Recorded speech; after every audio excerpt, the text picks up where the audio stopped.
Bonjour et bienvenue sur l'internaute.com, ouestfrance.fr et 20minutes.fr. Pour Direct Politique, votre émission politique sur Internet, nous recevons ce matin Jean-Christophe Lagarde, président de l'UDI et député maire de Drancy. Bonjour Jean-Christophe Lagarde. Bonjour. Merci d'être avec nous ce matin dans Direct Politique.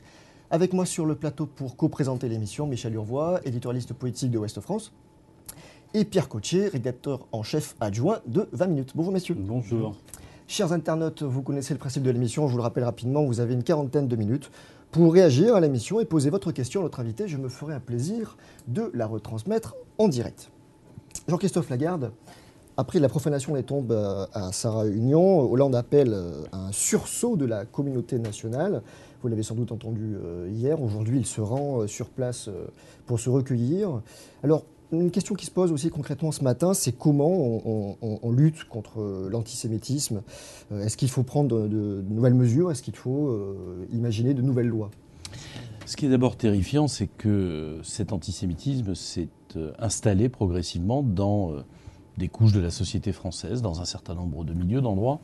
Le plus souvent d'ailleurs sous des prétextes politiques. On voit bien l'amalgame fait entre un antisémitisme et le fait qu'on serait contre la politique conduite par l'État d'Israël, comme si les Juifs de France pouvaient être tenus pour responsables de ce qui se passe au Proche-Orient, comme si on reprochait à un Maghrébin l'attitude des groupes extrémistes palestiniens. C'est évidemment ridicule, détestable, mais je crois qu'il y a besoin à la fois de beaucoup de fermeté et beaucoup de pédagogie. Expliquer à des populations françaises qu'elles n'ont rien à voir avec ce qui se passe là-bas et qu'on n'a pas vocation à importer la guerre qui est là-bas sur notre propre sol. Et en même temps, c'est effrayant, il y a urgence parce que il y a aujourd'hui des dizaines de milliers de juifs en France qui veulent partir, qui vont partir ou qui sont déjà partis. Vous comprenez cette peur? Bien sûr que je la comprends. Combien reste-t-il dans un certain nombre de villes, dont par exemple dans mon département, mais on pourrait parler des Bouches-du-Rhône, combien reste-t-il d'enfants juifs dans les écoles de la République? On parlait d'apartheid, le Premier ministre, il n'y a pas très longtemps. Eh bien, cet apartheid que les nazis ont voulu est en train de réussir dans les faits. Parce que vous ne pouvez pas en permanence avoir vos enfants mis en cause dans la cour de récréation, et même quand c'est dans une école juive. Vous ne pouvez pas vivre avec en permanence des policiers devant l'école. Quel regard les enfants portent sur notre pays, puisqu'on est obligé de les protéger. Alors je crois que oui, il y a besoin de conduire à la fois une politique de très grande fermeté, sans doute des lois qui devraient être durcies pour l'antisémitisme, et en même temps d'explication qu'on a vocation à tous vivre ensemble ici, et pas à importer les guerres d'ailleurs. Concernant cet antisémitisme qu'on pourrait dire quotidien ou patent, latent dans la société française, vous avez sans doute entendu hier Roland Dumas s'exprimer au sujet de Manuel Valls et de sa femme, qui serait selon lui une de ses influences. Est-ce que vous condamnez ces propos? Qu'est-ce que ça vous inspire tout ça? Je n'ai jamais été un grand admirateur de Roland Dumas, mais c'est tout aussi minable que sa fin de carrière. Je me souviens que M. Dumas était allé au secours de M. Gbagbo en Côte d'Ivoire. Bref, il y a des gens qui feraient mieux de se taire. Quand on a effectué son parcours politique, qu'on a pris sa retraite, il vaut mieux rester dans sa retraite. Vous dites à propos de l'antisémitisme... Après, pour le reste, ça m'inspire du dégoût, parce que ça veut dire que ce monsieur, qui a exercé d'importantes responsabilités au nom du Parti socialiste dans notre pays, que ce soit au gouvernement ou au Conseil constitutionnel, ça veut dire que ce monsieur a toujours eu ce fond d'antisémitisme en lui. Minable. Vous dites à propos de l'antisémitisme, on confond tout en fait, la politique d'Israël et le reste, mais est-ce qu'on ne confond pas un peu tout aussi vis-à-vis du monde musulman? Ce qui s'est passé au Danemark, on est quand même là dans un pays qui est un peu un modèle de démocratie abouti, la cible n'était pas spécialement religieuse. Qu'est-ce qu'il y a derrière ces actes-là? On est dans l'ordre du religieux ou on est dans l'ordre d'un combat contre un type de civilisation, contre ce qu'on Monsieur, présente? je crois qu'il faut bien distinguer les choses. D'abord, je ne suis pas d'accord avec vous quand vous dites qu'il n'y a rien eu de religieux. Au Danemark, il y a, comme au moment de Charlie Hebdo, il y a une attaque contre la liberté d'expression, et dans la foulée, une agression contre un lieu de culte juif dans lequel il y a une fête et il y a un juif qui est abattu parce qu'il est juif. Donc il y a aussi, entre guillemets, religieux ou pas, l'antisémitisme, au moins politique. Et je crois en réalité que l'antisémitisme, c'est une donnée que chacun connaît dans l'histoire, a ceci de transversal dans les pays et dans le temps, dans n'importe quel pays et de tous les temps, un peu comme l'extrême droite d'ailleurs, quand ça va mal, quand les sociétés sont en crise, on cherche des boucs émissaires. Mmh. Et souvent, les Juifs sont pris pour boucs émissaires. C'est ce qui se passe dans notre pays. Mais pas pour des raisons religieuses. C'est ce qui se passe. Non, le fait d'être juif n'est pas que religieux pour le compte. Mais, comment dirais-je, l'agression systématique ou la mise en cause systématique du ou des Juifs, c'est dans les sociétés qui sont en crise, qui vont mal. C'est vrai à Copenhague comme à Paris. C'est vrai malheureusement dans la plupart des pays d'Europe. Et on a déjà connu ça. Et c'est justement parce que nous savons ce que ça veut dire, nous savons à quoi ça peut conduire, que nous devons réagir. Oui, on veut garder, comme le disait le Premier ministre, les 600 000 Juifs de France qui sont une richesse pour notre pays. Et non, on ne peut pas laisser s'installer l'idée que une partie de la population ne serait pas la bienvenue, ne pourrait pas vivre dans notre pays de façon normale, comme citoyens français, apportant ce qu'ils sont à notre nation. C'est absolument inacceptable, inadmissible comme idée, et c'est pas parce qu'il y a beaucoup de chômage, c'est pas parce qu'il y a des ghettoisations dans les banlieues, c'est pas parce qu'il y a des gens qui n'arrivent pas à s'intégrer dans la société de façon efficace, chez les juifs, chez les musulmans, chez les autres, qu'on doit accepter, entre guillemets, cette façon de pointer du doigt une communauté, et quand c'est du doigt, c'est encore pas très grave quand ça devient avec les armes. Jean-Christophe Lagarde, ces terroristes-là agissent au nom de l'islam, alors évidemment un islam dénaturé, cela va de soi, mais est-ce que la France a un problème concernant l'islam? Est-ce que la France a un problème avec l'islam?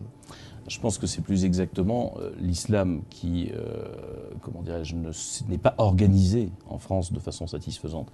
C'est pas la France qui a un problème avec l'islam. L'islam est parfaitement, comment dirais-je, adaptable au principe de la République, au principe de liberté, d'égalité, de fraternité, de laïcité. Mais c'est son déficit d'organisation, c'est son manque d'organisation et peut-être d'autorité de l'État en la matière. Moi, j'ai dit au chef de l'État, lorsqu'il nous a reçus il y a quelques semaines, je lui ai dit que je pensais que son devoir, désormais, était que l'État organise l'islam de France.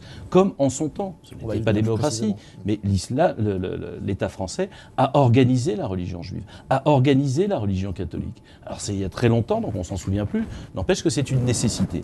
Un État, comme l'État français, un État laïque, qui garantit les cultes, les protège, et en même temps interdit qu'on impose un culte aux autres, un État a besoin d'interlocuteurs. On a besoin d'imams qui soient formés dans notre pays, qui soient financés par de l'argent des musulmans français, qui soient autorisés, parce que aujourd'hui n'importe qui s'improvise imam dans n'importe quel lieu de culte, que ces lieux de culte soient recensés, qu'on ait une autorité entre guillemets musulmane qui puisse dire les choses, et on a besoin d'une mobilisation de la communauté musulmane. Est-ce qu'il faut retoucher la loi de 1905 pour permettre l'intégration de l'islam en France? Non, je ne le crois pas. Peut-être qu'aujourd'hui, la loi de 1905 est un obstacle. Non, je ne le crois pas, parce qu'on n'a pas besoin de retoucher la loi de 1905 pour avoir une organisation et des interlocuteurs dans la religion juive, catholique, protestante, bouddhiste, etc. Donc on peut parfaitement le faire. C'est une question de volonté politique et aussi de mobilisation de la communauté musulmane. Parce que, vous le disiez, l'islamo-fascisme, c'est un terme que je ne reprends pas de Manuel Valls, puisque c'est un terme que j'emploie depuis des mois et des mois. Je suis content de le voir repris. L'islamo-fascisme, c'est pas le problème de la communauté musulmane seule, c'est le problème de la communauté nationale, mais c'est aussi le problème de la communauté musulmane qui ne peut pas laisser penser qu'en son nom ou au nom de sa religion, il y aurait... comment dirais-je, des interprétations de l'islam. Non, la réalité de Daesh et autres groupes de ce style, Al-Qaïda, de ces barbares, c'est de mélanger un projet politique et de prendre prétexte d'une religion. Mais ça, les musulmans doivent le dire aussi, le montrer, leurs autorités comme leurs fidèles. Alors, Monsieur Lagarde, vous êtes aussi élu local à Drancy, et vous avez dénoncé les accommodements que les collectivités locales ont conclus sur la laïcité. Comment est-ce qu'il faudra en finir? Est-ce qu'il faudra une mise sous tutelle de l'État, comme l'a suggéré Malek Bouti sur ce plateau? Non, Malek Bouti, en l'occurrence, je crois qu'il ne connaît pas très bien ce qui se passe dans les collectivités en question. Le jour où il en gérera une, il se rendra compte des choses. Non, je dis simplement que l'État a toléré un certain nombre de dérives. À Strasbourg, quand je vais visiter le quartier du Neuhof, on m'explique qu'on sert des repas religieux à l'école. Au nom de quoi?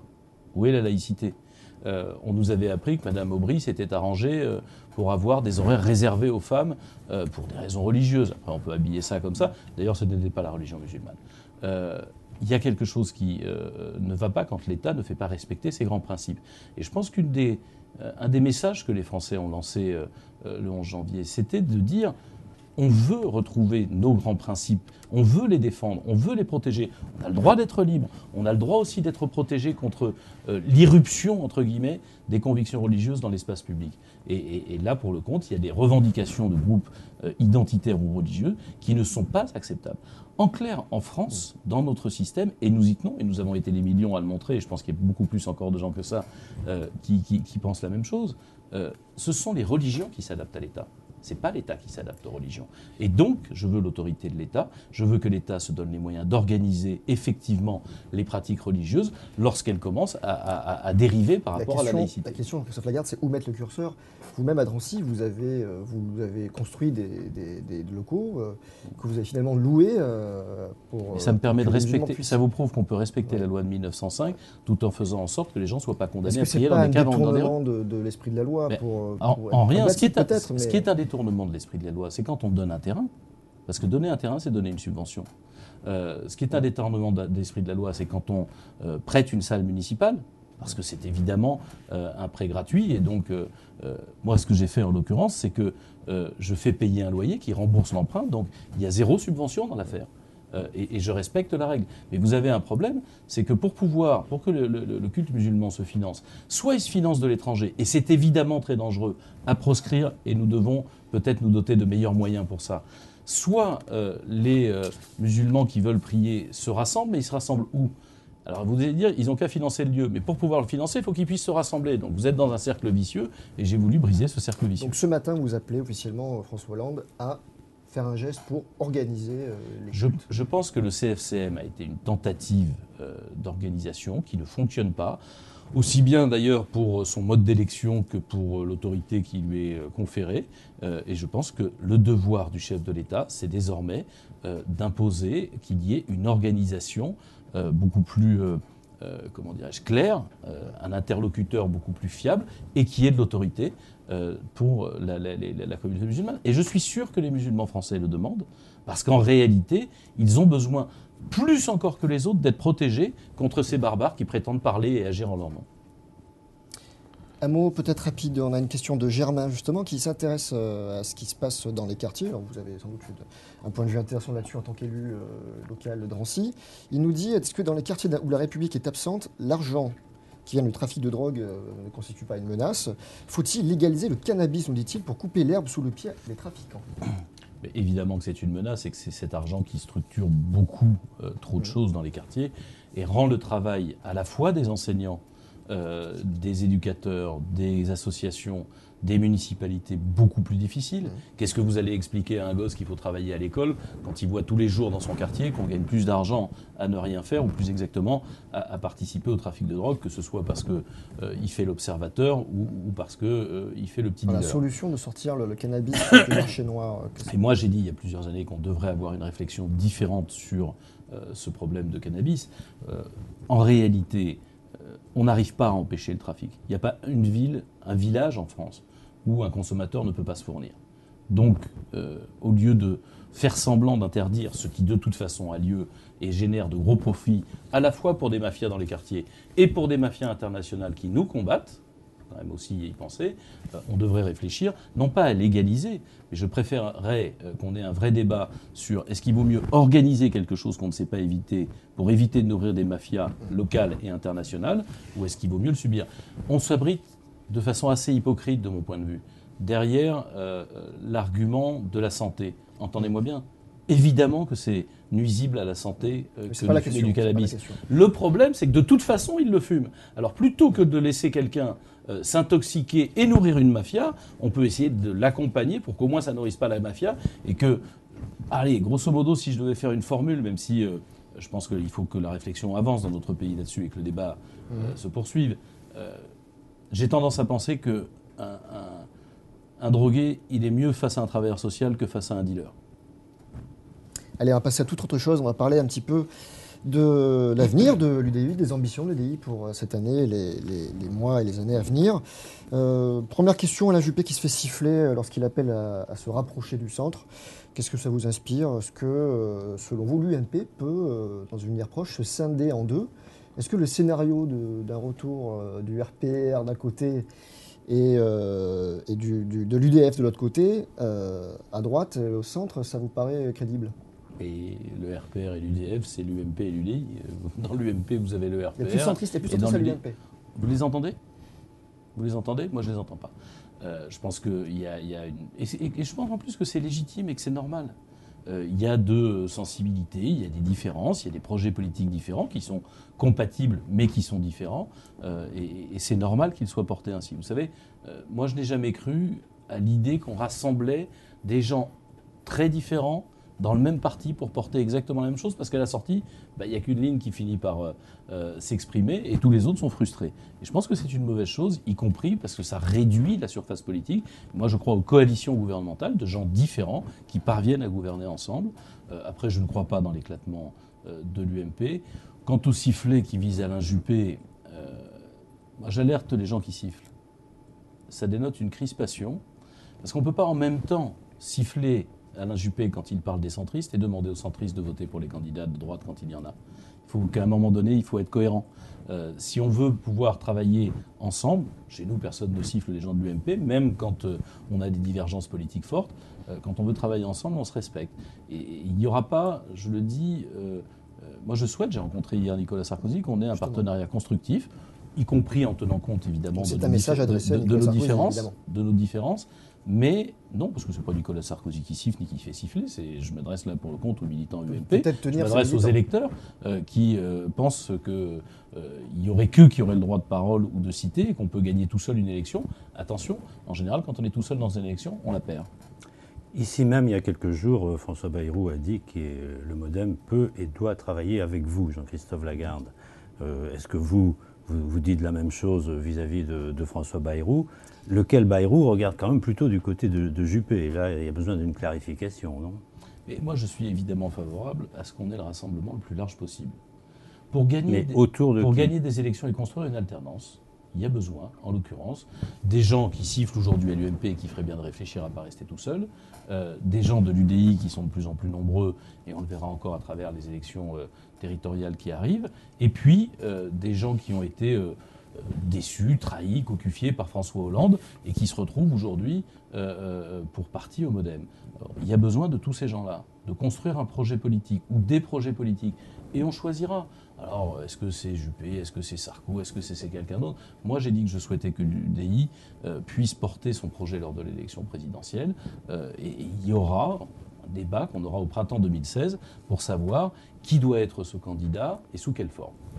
Est-ce que si Sarkozy gagne la primaire à l'UMP, vous n'êtes pas dans l'obligation d'avoir un candidat pour porter vos idées? Mais est-ce que je peux vous faire observer que dans 6 semaines, il y a des élections départementales et dans 10 mois, il y a des élections régionales? L'élection présidentielle, elle a lieu au mois de mai 2017. Au printemps 2016, c'est-à-dire un an avant, l'UDI, je l'ai toujours dit et je le répéterai encore, jusqu'au printemps 2016 si ça vous intéresse, l'UDI choisira son choix. Moi, je ne crois pas qu'on engendre les élections. Qu'est-ce que c'est que cette forme de mépris pour des Français qui vont voter dans 6 semaines, de leur parler du vote de dans 2 ans? Voilà. Aujourd'hui, le pays, il est bloqué à la base. Vous savez que l'élection présidentielle structure aussi la vie politique. Non, je pense qu'elle obsède trop d'hommes politiques et trop de journalistes, pour le compte. Parce qu'il y a un président de la République qui a été élu, il l'a été en mai 2012, il l'est jusqu'en mai 2017, et au printemps 2016, convenez que c'est pas trop tard pour se poser la question, se gratter la tête. Je pense que la plupart des Français n'en seront pas là. En attendant, vous avez des entreprises qui ferment comme jamais il y en a eu dans notre pays. En 2013 et en 2014, on a atteint les records de fermeture d'entreprises. On a dépassé les 5 millions de chômeurs allègrement, et on en a encore 20 ou 30 000 qui s'empilent à Pôle emploi chaque mois. Les gens continuent à souffrir. On n'arrive pas à régler le problème du logement. Les tensions sociales montent.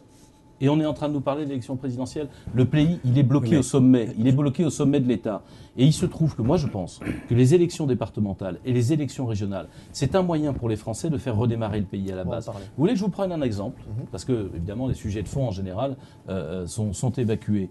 Le RSA, c'est ce que gèrent les départements. Il y a 2 façons de gérer le RSA. Il y a la façon socialiste qui est de dire « prends ton chèque et tire-toi, t'as ton allocation et basta ». Et puis il y a la façon que nous avons mise en œuvre dans un certain nombre de départements qui est de dire vous venez, on vous accompagne, on investit, on met plus de gens dans ce qu'on appelle les chargés d'insertion. Un chargé d'insertion, ça coûte 30 000 € par an, à peu près. Quelqu'un qui est au RSA, ça coûte 6 000 € par an. Si un chargé d'insertion trouve une place pour 5 personnes, vous avez amorti son boulot. C'est mieux de suivre les gens que de ne pas les suivre. Dans une ville comme la mienne, quand vous avez 3000 personnes qui sont au RSA, il y a 5 chargés d'insertion, c'est-à-dire 1 pour 600. Vous trouvez que c'est cohérent et que la gestion du département socialiste, elle est acceptable? Des gens qui ne voient jamais personne et à qui on dit « prends ton chèque et tire-toi ». Voilà, les élections départementales, bien avant les présidentielles, ça permet de changer la vie des gens. Et si on change la vie des gens parce qu'on s'occupe, entre guillemets, de trouver des solutions de sortie, à ce moment-là, je vous assure que la politique, elle intéressera un peu plus les populations. Oui, mais et celles vous parlez d'obsession à propos de la présidentielle, mais enfin tout de même, quand dans des partiels, le Front National se situe autour de 50%, est-ce que c'est aberrant de se poser la question de comment opérer vis-à-vis de 2017 ? L'élection du Doubs, c'est quand même une alerte, non? C'est pas vous qui allez dire le contraire. C'est évidemment une alerte, mais je ne tire pas d'une élection partielle des enseignements généraux. Vous me parleriez des sondages qui disent qu'il place, ou des sondages. On placerait, entre guillemets, Marine Le Pen en tête, mais c'est normal. Comment dire? Un pays qui souffre, il se tourne vers, comment dirais-je, vers ceux qui parlent le plus fort. Voilà, pour dire les choses. Mais parler le plus fort, ça ne résout pas. Ce que je veux dire par là, c'est que le thermomètre, ce n'est pas le médicament. D'accord. Ok, on voit bien, et on sait qu'il y a, comment dirais-je, une exaspération des Français. Y compris parce qu'on ne parle pas d'eux. Y compris parce que quand je parle du RSA et de ces 3000 personnes qui ne voient jamais personne, on me parle de la présidentielle. Et moi, je veux parler d'elle. Je veux aussi expliquer qu'il n'est pas logique dans notre pays que ces personnes-là soient juste mises en état de survie. On leur donne un peu d'argent pour qu'elles ne se révoltent pas, pour qu'elles ne mendient pas, pour qu'elles survivent. Et en même temps, c'est humiliant parce que c'est juste je te donne quelque chose pour que tu ne nous enquiquines pas, si j'ose dire. Moi, je souhaite en l'occurrence un système, et j'espère qu'au bout des 5 années du mandat qui va être là pour les élections départementales, il y aura, en échange de cette prestation sociale qu'est le RSA, une activité d'intérêt collectif pour tout le monde. Parce que les gens, ça les rendrait plus fiers, parce que ça leur permettrait de se remettre au travail, parce que ça leur permettrait de retrouver une activité dans la société. Il y a un système indécent à la façon dont ça se passe. Et ça, c'est un enjeu de dans 6 semaines, pas l'enjeu de dans 2 ans. Mais on va revenir quand même, pardon, mais une dernière question sur le Front National. Vous êtes un des rares, peut-être le seul, à dire que la qualification de Marine Le Pen en 2017 n'est pas automatique. C'est une analyse intéressante. Est-ce que vous pouvez l'expliciter un peu ? Je pense qu'elle n'est pas automatique parce que moi, je veux parler des gens qui sont au RSA, je veux parler des entreprises qui ferment, je veux arrêter la politique aérienne, je veux arrêter avec, comment dirais-je, ce débat politique qui parle sans arrêt de nous et jamais des Français, ou pas assez des Français.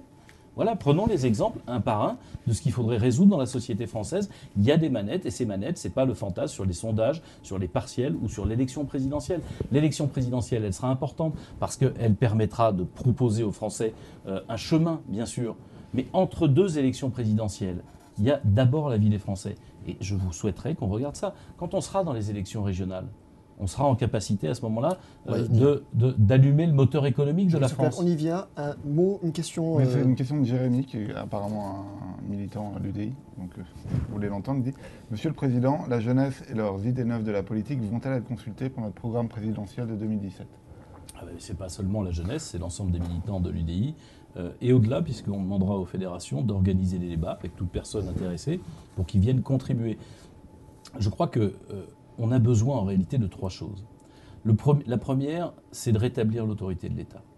Objectivement, et on en parlait tout à l'heure, mais il y a bien d'autres sujets, la situation où le sentiment, pas faux, que ceux qui trichent s'en sortent souvent mieux que ceux qui ne trichent pas.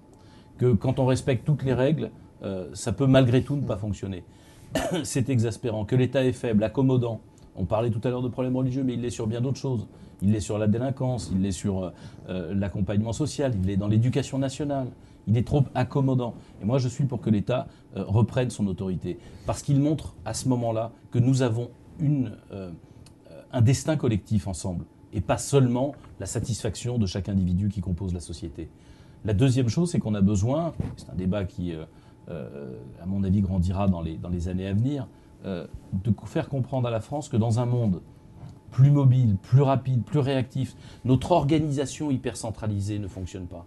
Qu'on a besoin de fédéraliser la France, de permettre, il y a un débat en ce moment au Parlement sur ce qu'on appelle la loi NOTRe, l'organisation des territoires, de permettre qu'on ne donne pas les mêmes pouvoirs et les mêmes règles dans chaque territoire, comme ça se fait dans tous les pays qui réussissent. alors que nous, on veut rester dans un système figé, corseté. Et en même temps, qu'on a besoin aussi de fédérer l'Europe, parce qu'on ne pourra pas résister aux diktats, aux intérêts des Chinois, des Américains, des Russes, des Indiens, si nous ne nous fédérons pas. Et aujourd'hui, c'est un des grands manques. Et la troisième chose dont on a besoin, c'est d'une révolution économique.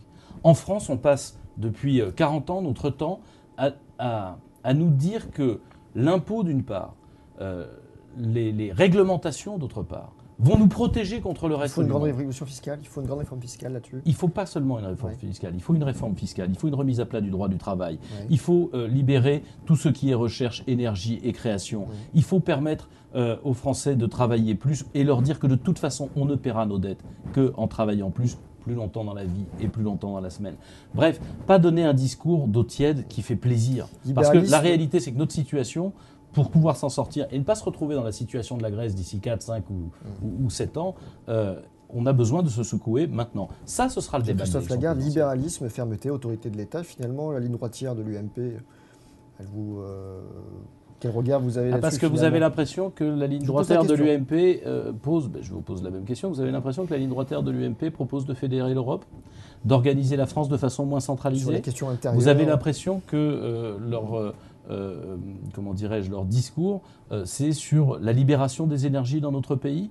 On parle beaucoup de baisse d'impôts, mais ce n'est pas le seul problème. Et d'ailleurs, il faudrait savoir pour qui et comment, etc. Comment on répartit les efforts de façon plus équitable. Moi, je n'ai pas cette impression-là. Alors justement, vous le verrez dans les mois à venir. Vous avez rencontré hier Nicolas Sarkozy pour parler des régionales. Mais est-ce que vous êtes d'accord entre vous sur la conception de la région ? Monsieur Roy, d'abord, j'ai rencontré Nicolas Sarkozy, il est le président de l'UMP, je suis le président de l'UDI. Il est normal qu'on puisse se parler. En plus, vous êtes voisins. Oui, ça c'est géographique. À la fois de l'analyse politique, c'est la moindre des choses, pas de se parler par presse interposée, et puis de la préparation des élections. On est convenu qu'on discuterait des régionales au lendemain des élections départementales, là encore, pour respecter à la fois les électeurs et les échéances. Des gens qui votent dans 6 semaines, on ne va pas leur parler de l'élection dans 10 mois. Même chose, même tarif, entre guillemets, que lorsque vous me parliez de présidentielle. Et je pense qu'on a des conceptions complémentaires de la région. Nous, on veut des régions qui soient très puissantes, très autonomes, très organisées, capables de fixer à la fois des règles internes à la région, parce que, je répète, il n'y a qu'en France... Regardez le débat sur le travail du dimanche. C'est un truc qui me rend fou. Ça me rend fou, je vais vous dire pourquoi. Parce qu'on est en train de nous dire qu'à Châtellerault, à Montbéliard ou à Briançon, on doit avoir les mêmes règles et on va donner le même cadre. C'est absurde. C'est absurde. À Roubaix ou à Perpignan, ils n'ont pas les mêmes problèmes qu'à Marseille. Mais c'est les maires qui décideront. On est dans l'hémicycle. Où est-ce qu'on a vu ça? On est dans l'hémicycle à l'Assemblée nationale en train de définir dans quelle rue de Paris on pourra travailler 7 jours sur 7 et 24 heures sur 24. Mais comment voulez-vous que ça marche dans un monde qui va beaucoup plus vite? C'est ça le problème, un des problèmes français. Et quand je dis qu'on a besoin de régions fortes, et je pense que ça, une partie large de l'UMP peut le comprendre, et c'est ça, il peut y avoir des différences et des complémentarités, on a besoin d'être beaucoup plus réactifs. Allez expliquer aux Alsaciens qu'il faut qu'ils aient le même mode d'organisation, les mêmes règles que les Bretons. Ce qu'on doit avoir de commun, c'est évidemment tout ce qui fait la société française, mais la réactivité française, elle passera par les territoires. Est-ce que vous... Pardon. Est-ce que vous confirmez qu'il y aura une liste autonome UDI face à Laurent Wauquiez en Auvergne? Écoutez, on discutera des régionales après. Il y a un problème de ligne politique vraiment différente sur notre conception de la région. On va en parler parce que j'ai lu 2 discours. Le discours d'avant l'investiture et le discours d'après l'investiture. Donc on va en parler. Mais moi, je veux une région Rhône-Alpes-Auvergne qui soit une région vraiment européenne, pas fermée à l'Europe. C'est un premier sujet quand même qui mérite d'être posé sur la table. C'est la 2e région de France. C'est une région qui est très européenne. C'est une région dont les milieux économiques performants, que ce soit autour de Lyon, de Grenoble, ont besoin de cette ouverture. Et donc ont besoin d'une région qui les soutienne. Et en tout cas, le projet de l'UDI sera celui-là. Après, si on a des désaccords politiques, on les assumera. Si on trouve des équilibres, tant sur le discours que sur la représentation, on verra. S'agissant des départementales, des sondages indiquent qu'il y aurait à peu près un électeur sur 2 de l'UMP qui serait prêt à s'allier au Front National. Je ne suis pas en train de parler de politique politicienne. Sur le fond, qu'est-ce qu'on dit à ces gens-là? Qu'est-ce que vous dites aussi à l'UMP? Moi, j'ai déjà dit à plusieurs reprises, et je le répète, qu'entre la droite et l'extrême droite, il n'y a pas une différence de degré, il y a une différence de nature. Ce n'est pas du tout la même chose. Et de ce point de vue-là, je suis dans la ligne de ce que Jacques Chirac avait défini, de ce que Alain Juppé continue à porter avec Nathalie Kosciusko-Morizet, avec Dominique Bussereau et bien d'autres. Il y a une telle différence de nature qu'il n'y a pas non seulement d'alliance possible, mais pas de vote souhaitable. Ce que je veux dire par là, c'est que toute l'idéologie de l'extrême droite, c'est de différencier les gens en fonction de ce qu'ils sont, de ce qu'ils sont à leur naissance, leur couleur de peau, leur origine, leur nationalité, etc. Et pas de ce qu'ils font. Et toute la République, c'est de vous reconnaître, vous, moi, n'importe qui, pour ce que vous faites. C'est de permettre à l'employé, pardon, j'ai oublié son nom à l'instant, à l'employé de l'hypercachère de voir son mérite reconnu. Et pas le fait qu'il soit rentré en France dans telles conditions, qu'il ait tel papier, etc. C'est ça, la République. Et la différence absolue, intangible, irréfragable, infranchissable entre la droite, le centre, la gauche et l'extrême droite, c'est celle-là. C'est en cela qu'on peut dire que l'extrême droite n'est pas républicaine. Et puis, il y a en réalité, face au Front National, et je le dis à la fois aux sympathisants de l'UMP, aux responsables de l'UMP, mais à l'ensemble de la classe politique, il y a deux attitudes possibles. Il y a le fatalisme. Ah ben il monte, le thermomètre monte, parce que la fièvre monte. Parce qu'à chaque fois d'ailleurs qu'on a eu un président socialiste, l'extrême droite a crevé les plafonds. Est-ce que vous ne craignez pas, Jean-Christophe Il y a Lagarde, deux attitudes, le fatalisme ou le combat. Et moi je veux le combat. Et le combat d'abord en rappelant que ce n'est pas un parti républicain. Et ensuite en allant au fond dans son programme. J'ai demandé à mon ami Yves Gégaud de préparer un certain nombre d'argumentaires, puisqu'il avait déjà travaillé sur le sujet. Mais je vous voulais 2-3 exemples. Que dit le Front National sur l'euro? Et c'est d'actualité avec la crise grecque en ce moment. Il dit qu'il faut sortir de l'euro. C'est-à-dire, en fait, il dit exactement le contraire que l'extrême gauche et l'extrême droite grecque, pays qui souffrent beaucoup plus que la France de la crise et notamment de ses dettes, même Tsipras ne veut pas sortir de l'euro parce qu'il sait que ce serait une catastrophe pour son pays. Et il se trouve que c'est la solution que propose l'extrême droite. Madame Le Pen, elle nous dit on quitte l'euro et on va être heureux. Mais à qui on veut faire croire ça? Moi, il y a une caractéristique commune entre l'extrême droite et parfois l'extrême gauche. C'est que plus ça va mal pour les gens, mieux ça va pour eux. Eux, ils ont intérêt à la catastrophe. Moi, je ne veux pas une catastrophe. Et puis, vous voulez qu'on valide et que les sympathisants UMP, ils sont d'accord avec le programme du Front National qui parle de retour de la retraite à 60 ans? On paye comment?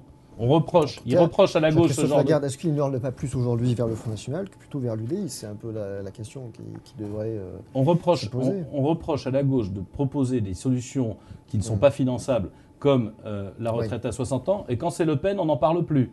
On ne dit rien du fait que dans leur programme, on renvoie les femmes à la maison pour régler le problème du chômage en leur filant un salaire en restant à la maison. Ça n'intéresse personne.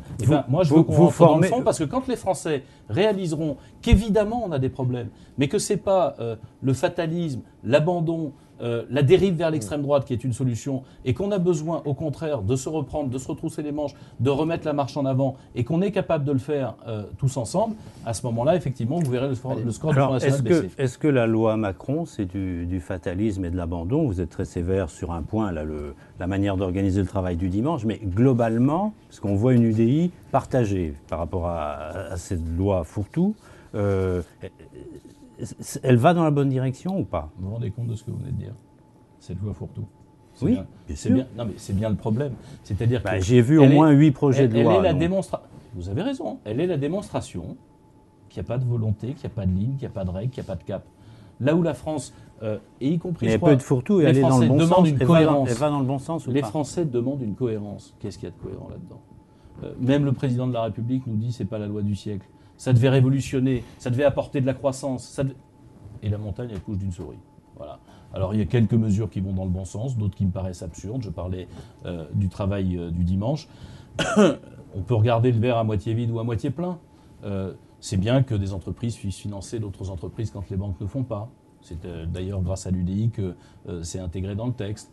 C'est absurde d'avoir créé cette espèce de couloir tarifaire sur les professions réglementées, qui en plus va nuire à beaucoup de petits, entre guillemets, huissiers, notaires, de gens qui font les petites transactions. Ça ne touchera en rien aux grosses rentes de situation. Et on n'avait pas besoin, si c'est pour avoir plus de notaires et plus d'huissiers, on n'avait pas besoin de la loi, puisque l'État a aujourd'hui le droit d'en créer sans arrêt, et il ne le fait pas. Le texte est voté. Je pense qu'il y a beaucoup d'erreurs, comment dire, parce qu'il n'y a pas d'orientation politique dans cette affaire. Et que la France, elle avait besoin d'orientation politique. Elle avait besoin de remettre à plat le contrat de travail et avoir un contrat unique. Elle avait besoin, pardon, non pas de découper la société tranche par tranche, mais de faire... Alors on va s'occuper un coup du permis de conduire dans cette loi, puis un coup des prud'hommes. Bonjour le rapport, bonjour la logique. Le prud'homme, vous allez voir, on va être obligé d'y revenir très vite parce que c'est une erreur, entre guillemets, que le gouvernement commet alors qu'il y a des milliers de salariés et d'employeurs qui s'investissent pour faire fonctionner ce système. Vous dites, si je vous comprends bien, on fait du contorsionnisme parce qu'il n'y a pas un réformisme clair et assumé. Clairement, Vous dites ça. Et je pense qu'ils ont un problème, qu'ils n'assument pas un réformisme parce qu'ils ont un problème de majorité politique. Ils n'ont pas été élus pour ça. Les Français, en 2012, n'ont pas élu François Hollande pour la loi Macron, n'ont pas élu François Hollande pour les réformes que Macron met dans l'économie et qui, pour certaines, vont dans le bon sens. Ils l'ont élu pour combattre la finance, comme il disait au Bourget. Et donc, quand vous n'avez pas de majorité dans le pays, eh ben, c'est difficile de conduire le pays. Le texte aujourd'hui est voté à l'Assemblée et les parlementaires, les députés UDI sont un peu divisés. Certains vont voter contre, d'autres vont voter pour, d'autres vont s'abstenir. Comment vous analysez cette différence de vue sur le texte ? Parce que chacun regarde le verre à moitié plein et à moitié vide. Et puis parce que c'est une première étape en réalité. Vous avez l'étape de l'Assemblée, puis il va y avoir l'étape du Sénat, le texte va revenir transformé. Ce que je reproche en réalité à l'attitude du gouvernement, c'est d'avoir beaucoup dit qu'il était ouvert, et en réalité dans les votes de s'être montré fermé. Lorsque nous avons voulu proposer des modifications substantielles, la porte a été systématiquement fermée. Vous allez voter contre. Et moi, je voterai contre. J'avais dit que je ne le voterais pas parce que j'étais plutôt dans l'idée de m'abstenir. Objectivement, là où il y avait possibilité de travailler à améliorer sérieusement l'économie française, où on pouvait vraiment faire avancer les choses, le gouvernement s'est montré fermé. Vous appellerez les députés à voter contre le texte ou vous laisserez libre de leur vote ? Les députés, par nature, sont libres de leur vote. Ils ne rendent pas de compte à leur parti, mais à leurs électeurs. En tout cas, c'est notre conception de la politique. Ce n'est pas le mode communiste où c'est le parti qui décide à la place et vous rendez compte au parti. On a quand même eu 111 heures de débat à l'Assemblée. C'était quand même un bel exercice démocratique, non ? C'est ce que dit Jean-Christophe Fromentin, votre collègue. Oui, mais ça a bougé quoi ? C'est la réforme du permis de conduire de Jean-Christophe Fromentin qui a été adoptée ? Je ne crois pas. Je pense qu'il y a quelques petites choses, entre guillemets, dans un débat qui évolue. L'essentiel, il n'y a toujours pas d'axe, entre guillemets, politique à cette affaire. Il n'y a toujours pas de cohérence dans le texte. Il y a des erreurs que le gouvernement, par dogmatisme ou pour céder à sa majorité, a maintenues. Je le regrette. Voilà. Donc c'est une immense perte de temps. Non, parce qu'un débat, c'est jamais mauvais. Je pense que le temps aurait pu être mieux utilisé s'il y avait eu un cap. Parce que, objectivement, remettre à plat le contrat de travail, décider qu'on unifie le régime des retraites et qu'il n'y a pas des retraites différentes en fonction de son secteur d'activité, booster l'économie française, s'occuper de la recherche et du développement qui permettrait de prendre de l'avance, entre guillemets, sur nos concurrents, ça me paraîtrait 111 heures, je crois, mieux utilisées que de s'occuper vraiment de choses qui sont de l'ordre du détail. D'ailleurs, in fine, Philippe Vigier, notre président de groupe, disait quelque chose que je crois assez juste. On aura passé 111 heures à discuter d'un débat dont on nous annonçait avant la fin de l'année qu'il allait révolutionner l'économie française et apporter de la croissance. Et à la sortie aujourd'hui, on nous dit que, bon, on aura changé un certain nombre de petites choses, il n'y aura pas de croissance. C'est un grand totem pour pas grand-chose. Dans l'actualité de la semaine, enfin du jour en réalité, commencent aujourd'hui les négociations sur les retraites complémentaires. Vous parliez de social. Voilà une réforme ou une avancée qui devrait être majeure. Avec la nouvelle configuration syndicale, un nouveau patron à la CGT, vous croyez qu'on peut aller facilement vers un accord ? Et est-ce qu'il faut augmenter les cotisations comme le demande la CGT ? En tout cas, je souhaiterais patronale. Qu'on aille vers un accord. Parce que dans le système, les partenaires sociaux doivent assumer leurs propres responsabilités. On ne peut pas à chaque fois, si vous voulez, avoir des négociations qui ne donnent rien, puis on se retourne vers l'État, vers les responsables politiques, parce que soit les politiques gèrent de A à Z, soit les partenaires sociaux vont au bout. Moi, je veux laisser, je ne me prononcerai pas sur les cotisations, sur la teneur de l'accord, parce que je veux laisser aux partenaires sociaux la possibilité de trouver cet accord. Mais quand on est en situation difficile, on doit aussi prendre ses responsabilités, les syndicats de salariés comme les représentants des employeurs, et trouver les équilibres. Ils ont su le faire dans certains cas. J'espère que la CGT évoluera aussi. Allez, une dernière question. On a une question d'un internaute qui se pose la question de la vente de Rafale en Égypte. Était-ce une bonne idée de vendre des armes à un régime autoritaire, nous demande-t-on? D'abord, ce n'est pas le seul régime autoritaire auquel la France vend des armes, et comme il y a plus de la moitié, ou autre chose d'ailleurs, comme il y a plus de la moitié des pays du monde qui ne sont pas des démocraties, si la France se met à parler et à vendre des choses qu'aux démocraties, elle ne parlera avec personne, elle ne vendra plus rien. Ouais. Mais attendez, excusez-moi, vous pensez que le régime précédent était un meilleur régime? Enfin, je réponds à votre internaute. Si la France dit désormais nous ne commercerons, que ce soit des armes ou autre chose, nous n'aurons de relations diplomatiques qu'avec les démocraties dans le monde, on va faire des économies sur les ambassades et les consulats parce qu'évidemment, on ne va plus parler à personne. Ça ne peut pas marcher comme ça. Et objectivement, aujourd'hui, contrairement à d'autres pays, l'Égypte est engagée avec nous contre la barbarie. Et contre, regardez ce qui vient de se passer avec des cohortes qui ont été massacrées et la riposte égyptienne. On a aussi besoin d'alliés et objectivement, aujourd'hui, ce qu'il y a de pire à la fois dans la région et ce qui nous est le plus hostile, ce sont les barbares qui s'abritent derrière Daesh, Al-Qaïda et compagnie. On a besoin d'alliés pour combattre parce qu'on voit bien ce qui est en train de se passer en Libye. Progressivement, entre guillemets, c'est des côtes d'Europe que se rapprochent ces groupes-là. On considérait sans doute dans l'opinion publique française, chez les dirigeants politiques français, encore l'été dernier, que tout ça ne nous concernait pas. Bien sûr que si. On l'a vu à Charlie Hebdo, mais on le voit tous les jours. C'est à nous que ces gens-là font la guerre. Ils nous font la guerre parce qu'ils combattent notre conception de la société, des droits de l'homme, des valeurs qui sont les nôtres, de la place de la femme dans la société, notre conception de la laïcité.